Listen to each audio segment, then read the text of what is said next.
여러분, 은혜는 값없이 주는 거잖아요. 근데 은혜를 받았다고 하면 은혜를 준 사람이 있어요. 그럼 은혜 받은 사람은 은혜지만은 은혜를 준 사람 쪽에서는 희생입니다. 수고입니다.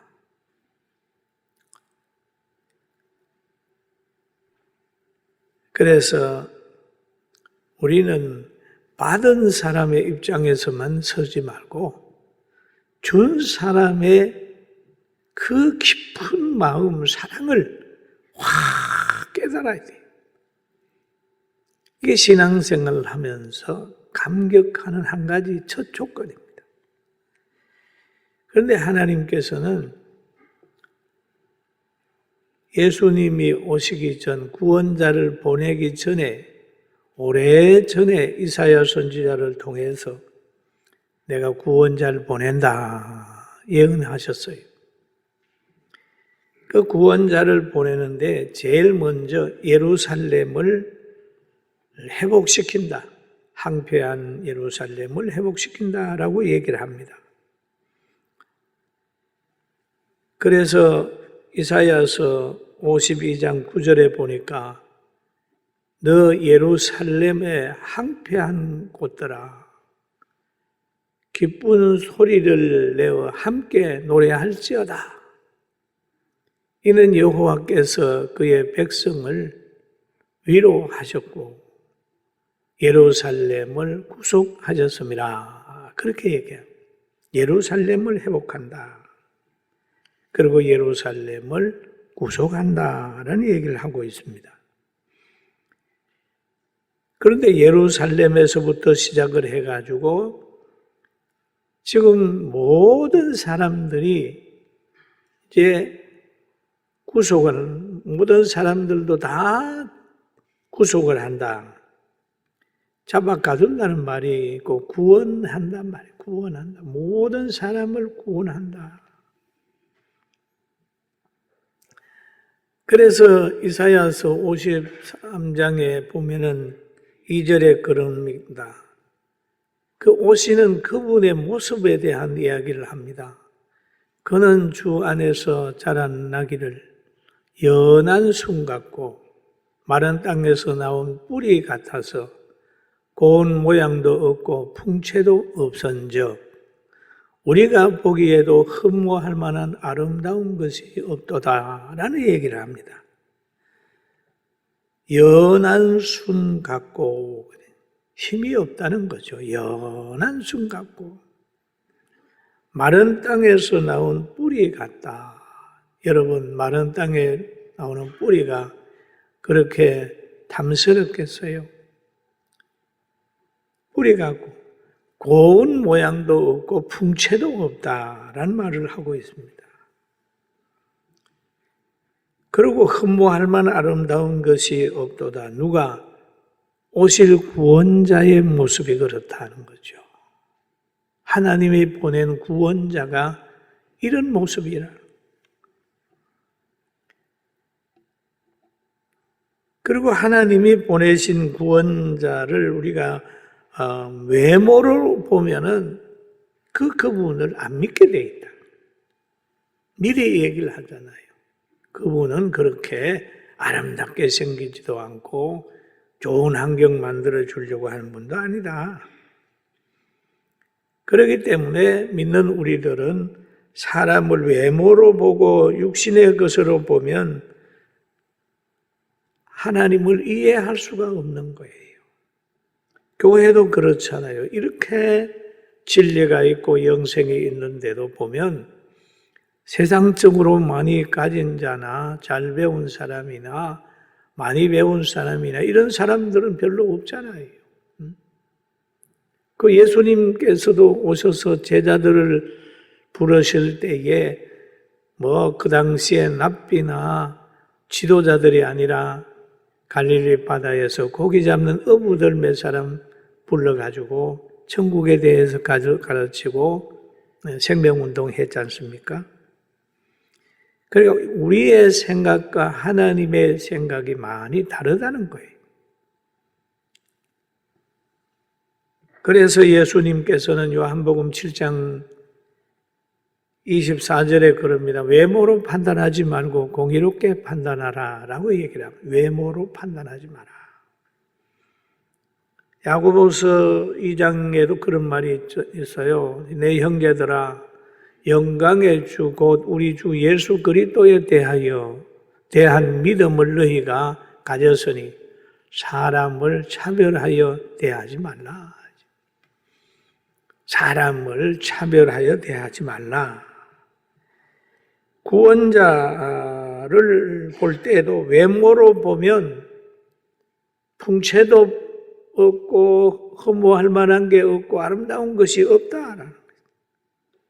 외모로 보면 멀리할 수밖에 없다. 그러니까 중심을 봐라 라는 얘기를 하고 있는 거예요. 여러분, 우리가 성령을 받으면 가치관이 많이 달라집니다. 성령을 받고 믿음의 눈을 가지게 되면 모든 성경이 하나님의 말씀인 것이 믿어져요. 이거 기적이에요. 그리고 사람을 볼 때 관심이 고아와 가부와 노인과 장애인에 대한 관심이 생겨요. 다른 사람은 피하려고 그러잖아요. 자기 동네에 어떤 시설을 지으려고 하면 노인 시설 안 돼, 장애인 시설 안 돼, 뭐 이렇게 하잖아요. 그런데 성령을 받고 하나님 기뻐하는 마음을 가지게 되면 눈이 그리로 가는 거죠. 장애인 도와야 돼, 고아 도와야 돼, 어려운 사람 도와야 돼, 그걸로 가는 거죠. 그 변화가 되는 겁니다. 예수님도 보면은 동네에 가서 전도할 때에 잘 먹고 잘 사는 사람보다는 어렵게 사는 사람, 병든 사람 찾아서 그들을 다 치료해 줬어요.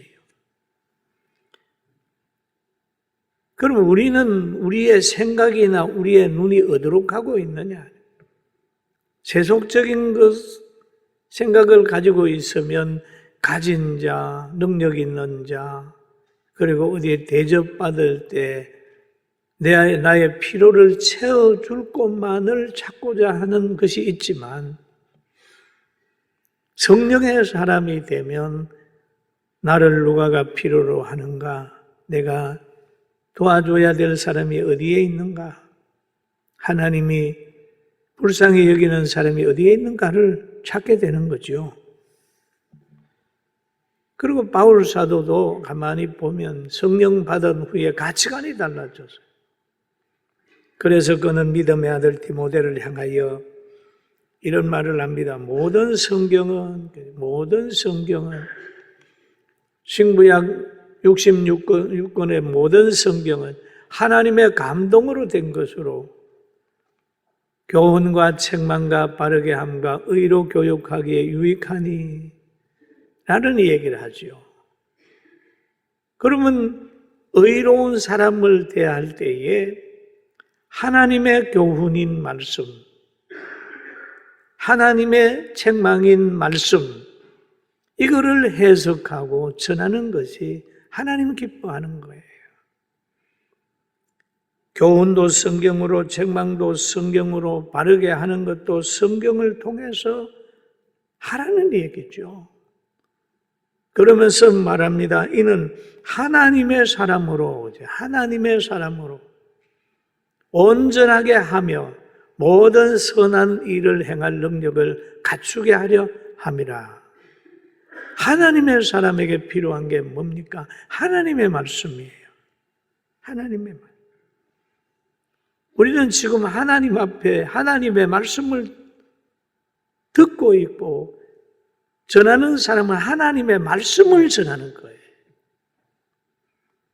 굉장히 중요한 이런 시간이 지금인 것입니다.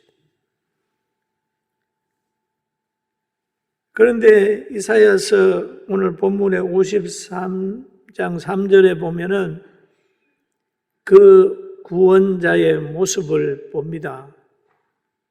그는 멸시를 받아 사람들에게 받았으며 강고를 많이 겪었으며 질고를 아는 자라. 마치 사람들이 그에게서 얼굴을 가리는 것 같이 멸시를 당하였고 우리도 그를 귀히 여기지 아니하였도다라는 말을 합니다. 우리도.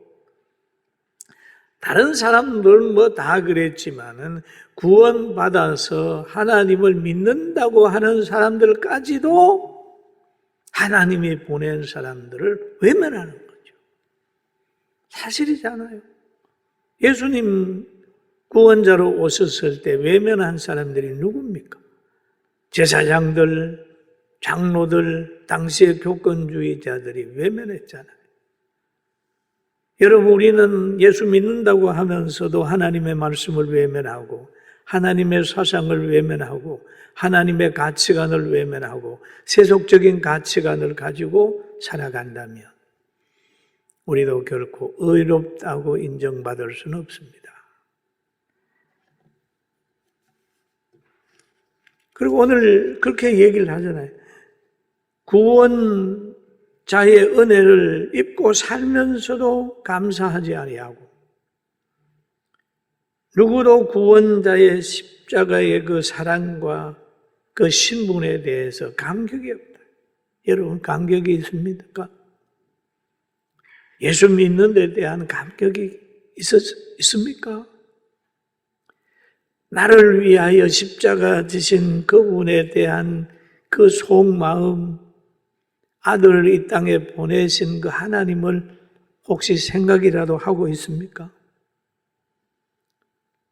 저도 그 생각을 잊어버릴 때가 많습니다. 그러니 여러분들도 바쁘다가 보면, 눈에 보이는 것만 따르다가 보면 하나님의 은혜를 잊어버릴 때가 있을 수 있습니다.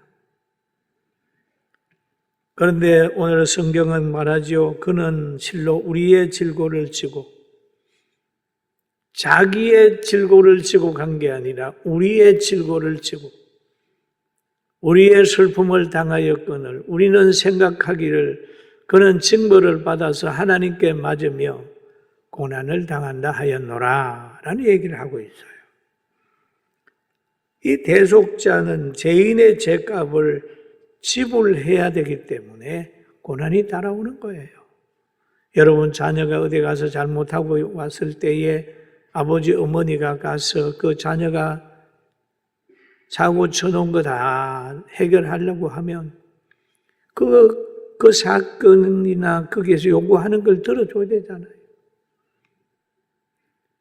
사람이 진 죄의 결과는 성경이 말하면 죄의 삭선 사망이다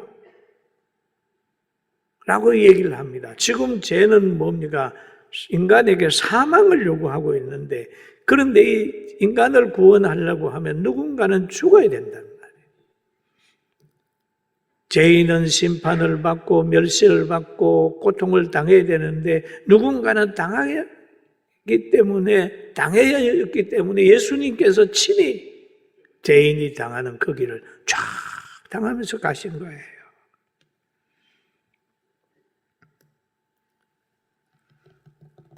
그런데 그 사람들에게 문제 해결을 위해서 예수님이 걸어가신 모습을 보면 이사야서 53장 5절에 구원자가 이렇게 될 거다라는 얘기를 하죠. 그가 찔림은 우리의 허물을 인하며 그가 상함은 우리의 죄악 때문이라. 그가 징계를 받음으로 우리는 평화를 누리고 그가 채찍에 맞음으로 우리는 나음을 받았도다라고 하는 말을 하고 있습니다. 왜 찔려야 되나요? 왜 찔려야 되나요? 허물 때문에. 왜 상해야 되나요? 죄악 때문에. 죄악을 대속해야 되니까. 왜 징계를 받아야 되나요? 죄인들에게 평화를 주기 위해서. 왜 채찍에 맞아야 되나요? 나음을 얻게 하기 위하여 이 과정을 예수님이 다 구원자가 다 겪은 거예요. 그 예언된 사건입니다. 제 문제 해결할 때 죄의 분량만큼의 대가를 치러야 되잖아요. 그러면 하나님 앞에서 인간이 진 모든 죄를 한 몸에 다 짊어지는 거예요. 그리고 죄로 오는 병이 있다면 회개하고 기도하고 기도받고 그러면 치료할 수 있어요. 할렐루야. 7절에 보면 그가 곤욕을 당하여 괴로울 때에 그는 입을 열지 아니하였으며 마치 도수장으로 끌려가는 어린 양과 틀 깎는 자 앞에서 잠잠한 양같이 그의 입을 열지 아니하였도다라는 얘기를 합니다. 하나님의 일을 할 때 그렇게 원망하고 불평하고 그러잖아요. 조금 하면 불평하고 원망하고 자랑하고 야단 묵석하지 않습니까? 오는 구원자는 그렇게 하지 않는다는 거죠. 심지어 교회에 노조까지 생겼다고 하는 데도 있어요. 웃기는 거죠. 여러분, 예수님 생각하게 되면 주의 일 하면서 늘 순종하고 그러는 거예요. 도수장으로 끌려가는 양 같은 거죠. 양이 끌고 갈 때에 그렇게 반항 안 합니다. 개는 반항하고 소는 반항할 수 있지만은 양은 그냥 반항 안 해요. 그는 곤욕을 신문을 당하고 끌려갔으나 그 세대 중에 누가 생각하기를 그가 있는 자들의 땅에서 끊어집은 마땅히 형벌받을 내 백성의 허물 때문이라 하였습니다. 내 백성의 허물 때문에 그렇다. 그리고 쭉 보면은 태어나서 어둠의 권세로부터 박해받는다는 걸 얘기를 하잖아요. 12절에 보니까 내가 그에게 존귀한 자와 함께 몫을 받게 하며 강한 자와 함께 탈취한 것을 나누게 하리니 이는 그가 자기 영혼을 버려 사망에 이르게 하며 범죄자 중 하나로 헤아림을 받았습니다. 범죄자의 한 사람으로 헤아림을 받았다. 그러나 그 많은 사람의 죄를 담당하며 범죄자를 위하여 기도했다. 그러면 거기에서 예언의 말씀을 가지고 예수님을 보면 이분이 구원자다라고 하는 게 나오는 거야. 예수님의 삶이 이사야 53장에 예언한 그 삶이란 말이에요. 십자가 질 때도 보면 범죄자의 한 사람으로 하나님께 심판받는 자의 모습으로 그 십자가를 지잖아요. 그러면서 거기에서 자기를 다른 사람들을 위해서도 기도하셨습니다. 이 구원자가 누구냐? 예수님이라는 거죠. 그대로 그 길을 가시는 거예요. 그는 많은 사람의 죄를 담당하며 범죄자를 위하여 기도했다. 우리는 이 위대한 분을 기다리고 이 위대한 분을 믿고 이분이 만들어 놓은 진리의 길, 생명의 길, 영생의 길로 우리가 가고 있습니다. 이분이 허락해 주신 영원한 생명 우리가 가지고 있습니다. 우리가 준 진리의 말씀, 불변의 말씀 우리가 믿고 있습니다.